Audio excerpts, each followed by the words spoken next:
যে কৃষি যেখানে শেষ হবে, কৃষি বিপণন থেকে আরম্ভ করে বিভিন্ন দেশের মার্কেট অ্যাক্সেস এবং সেই দেশে আমরা কিভাবে প্রবেশ করতে পারি এ ব্যাপারে আমাদের যারা গবেষক আছে, প্রথম কাজ হলো সার্টিফিকেশন। উইদাউট প্রপার সার্টিফিকেশন বাইরে কোনো দেশে আমরা কোনো ফল রপ্তানি করতে পারবো না।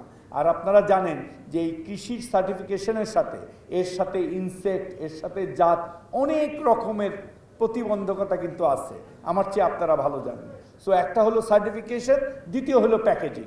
আপনারা যদি প্রপার প্যাকেজিং না করেন, আমি সেদিন একটা বড় ডকুমেন্টারি দেখতেছিলাম, আপনারাও এই ডকুমেন্টারিটা দেখতে পারেন, যে ক্যারিবিয়ান কান্ট্রিরা কিভাবে কলা আমেরিকার মার্কেটে প্রবেশ করছে, এর উপরে একটা রীতিমতো একটা ডকুমেন্টারি হয়েছে।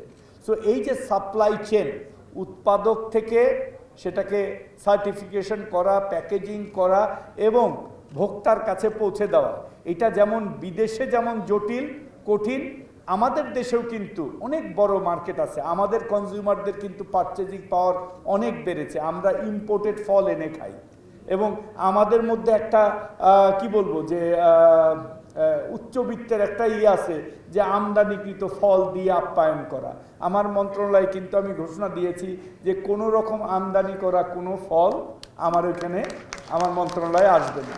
ইভেন আমি যখন আমার গ্রামের বাড়িতেও যাই, দেখা যায় যে অনেকে মনে করে একটু আঙ্গুর দিয়ে, একটা আপেল দিয়ে আপ্যায়ন করলে একটু আপ্যায়নের মানটা বাড়লো।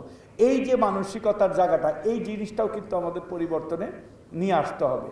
তো আমি একটু লোকাল সাপ্লাই চেনের কথা বলবো। এখানে অনেকেই আছেন যারা কৃষি বিপণন অধিদপ্তরের সাথেও আসলে যুক্ত, বা যারা গবেষণা করেন কিভাবে প্যাকেজিং হবে।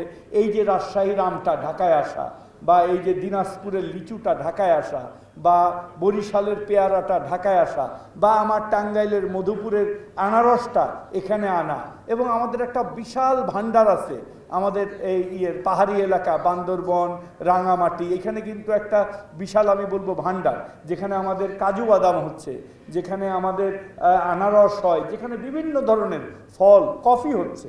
বাংলাদেশের কফি, আমি জানি না আপনারা কেউ খেয়েছেন কি না, বাংলাদেশের কফির মান যে কোনো কফির চেয়ে অনেক ভালো এবং সেটা প্রিমিয়াম প্রাইসে বিক্রি হয়। এই জিনিসগুলা কিন্তু আপনাদের গর্ব করার বিষয়, তা আমরাও গর্ব করতে চাই।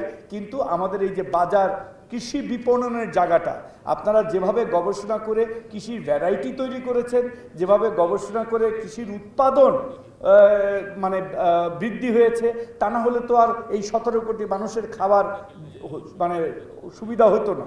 আগে কয়টা ফসলি, মানে 3 ফসলি জমি কয়টা ছিল সারা বাংলাদেশে, আর আজকে কিন্তু 3 ফসলি জমির সংখ্যা প্রচুর বেড়েছে, 2 ফসলি জমির সংখ্যা প্রচুর বেড়েছে, এবং সেই সাথে বেড়েছে জাত এবং উৎপাদন। তো আমি আপনাদেরকে 3টা জিনিস একটু অনুরোধ করব। একটা হলো যে আমাদের দেশীয় জাতগুলি জানি নষ্ট না হয়ে যায় হাইব্রিডের কাছে। এক সময় কিন্তু আমরা ওই যে ঘুরে ফিরে ওই আমাদের অরিজিনে ফিরে যাই। সো আপনারা যেভাবে গবেষণা করতেছেন, উন্নত জাত তৈরি করতেছেন, এটা ভালো চাহিদার জন্য, কিন্তু আপনার গবেষণার মূল জায়গাটা যেন আমাদের ঐতিহ্য, আমাদের যেটা অরিজিনাল ফ্রুট, যেটা সেই ফ্রুটগুলা বা সেই কৃষি পণ্যগুলি জানি এই হাইব্রিডের যুগে হারায় না যায়। এক, দ্বিতীয় যে আমাদের এই সাপ্লাই চেনটা যেন আমরা মেনটেন করতে পারি।